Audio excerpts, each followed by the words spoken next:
বাংলাদেশ পাকিস্তান নয়, এবার ভারতের পাশে জন্ম নিচ্ছে আরও এক নতুন দেশ। ভারতের পাশে ঠিক কোন নতুন দেশ তৈরি হচ্ছে? রাষ্ট্রসংঘে শুনানির জেরেই কি তবে জন্ম নিতে চলেছে স্বাধীন বালুচিস্তান? পাকিস্তানের মানচিত্রে ফাটল, রাষ্ট্রসংঘে উঠছে বালুচিস্তানের স্বাধীনতার দাবি। বালুচিস্তান কি তাহলে বিশ্বের নতুন দেশ হতে চলেছে? রাষ্ট্রসংঘে ঐতিহাসিক শুনানি ঠিক কবে? গুটি গুটি পায়ে স্বাধীনতার পথে এগোচ্ছে বালুচিস্তান। রাষ্ট্রসংঘে প্রথমবার শোনা হবে বালুচদের কণ্ঠ। পাকিস্তানকে ঘিরে নতুন বিপদ। বালুচিস্তান চায় আলাদা দেশ। রাষ্ট্রসংঘে শুরু হয়ে গিয়েছে প্রক্রিয়া। রাষ্ট্রসংঘে বালুচিস্তানের আবেদন গৃহীত হওয়ার পরপরই পাকিস্তানের উদ্বেগের ছায়া। বালুচিস্তানি স্বাধীনতা লড়াইয়ে মিলছে আন্তর্জাতিক সমর্থন। পাশে রয়েছে 24টি দেশ। পাকিস্তান কি ভাগ হতে চলেছে দ্বিতীয়বার? দেখুন, আমাদের দেশের প্রতিবেশী মানচিত্রে হয়তো আরেকটি নতুন দেশের নাম যুক্ত হতে চলেছে। দক্ষিণ এশিয়ার রাজনীতিতে এক ঐতিহাসিক পরিবর্তনের সম্ভাবনা দেখা দিয়েছে। পাকিস্তান ও বাংলাদেশের পর এবার জন্ম নিতে পারে আরও একটি দেশ, বালুচিস্তান। এই অঞ্চলের স্বাধীনতার দাবি নতুন নয়।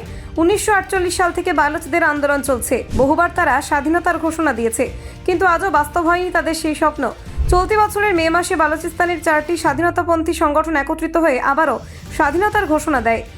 এটি বালুচ ইতিহাসে ছিল দ্বাদশবারের মতো আনুষ্ঠানিক ঘোষণা। তবে এবারের বিষয়টি আলাদা, কারণ এবার প্রথমবারের মতো রাষ্ট্রসংঘে তারা আনুষ্ঠানিক আবেদন করেছে স্বাধীন বালুচিস্তানের স্বীকৃতির জন্য। এতদিন রাষ্ট্রসংঘ কখনো এই আবেদন নিয়ে শুনানি করেনি, কিন্তু এবার সেই দরজা খুলে গেছে। সূত্র অনুযায়ী আগামী বছরের জানুয়ারি থেকে রাষ্ট্রসংঘে বালুচিস্তানের স্বাধীনতা প্রস্তাব নিয়ে শুনানি শুরু হতে পারে। এই শুনানিতে আবেদনকারী সংগঠনগুলোর প্রতিনিধিদের বক্তব্য রাখার সুযোগ দেওয়া হবে। এটি নিঃসন্দেহে বালুচ স্বাধীনতাপন্থীদের জন্য একটি বড় কূটনৈতিক সাফল্য। তারা এখন আশাবাদী আন্তর্জাতিক মঞ্চে প্রথমবার নিজেদের অবস্থান তুলে ধরতে পারবে। বালুচিস্তানের স্বাধীনতার দাবিতে ভারতের ভূমিকা সবসময় গুরুত্বপূর্ণ ছিল, কিন্তু প্রকাশ্যে নয়। এতদিন ভারত খুব একটা সরব হয়নি এ বিষয়ে, কিন্তু এবার পরিস্থিতি বদলাচ্ছে। রাষ্ট্রসংঘের শুনানিতে ভারতের পাশাপাশি আরও 24টি দেশ বালুচ প্রস্তাবকে সমর্থন দিয়েছে বলে জানা গিয়েছে। এই সমর্থনই শুনানিকে আন্তর্জাতিকভাবে গুরুত্বপূর্ণ করে তুলেছে। বালুচিস্তান পাকিস্তানের সবচেয়ে বড় প্রদেশ, যার আয়তন দেশের প্রায় অর্ধেকের সমান। অথচ এখানকার মানুষ বছরের পর বছর ধরে বঞ্চিত, দারিদ্র্য এবং নির্যাতনের শিকার। প্রাকৃতিক সম্পদে সমৃদ্ধ হলেও বালুচদের জীবনে উন্নয়নের ছোঁয়া নেই। তাদের অভিযোগ, ইসলামাবাদ শুধু সম্পদ লুটে নিচ্ছে, অথচ বালুচিস্তানের উন্নয়নে কোনো পদক্ষেপ নিচ্ছে না। স্বাধীনতার দাবিতে এই অঞ্চলে বারবার রক্তক্ষয়ী সংঘর্ষ হয়েছে।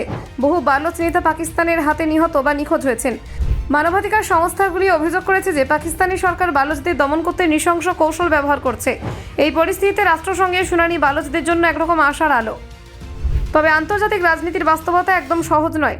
রাষ্ট্রসংঘের কমিটি যদি বালুচিস্তানের পক্ষে সিদ্ধান্ত নেয়, তাহলে পাকিস্তানের ওপর তার কোনো বাধ্যতামূলক প্রভাব পড়বে না, কারণ রাষ্ট্রসংঘের হাতে এমন কোনো ক্ষমতা নেই যা দিয়ে পাকিস্তান তারা বিভক্ত করতে পারে।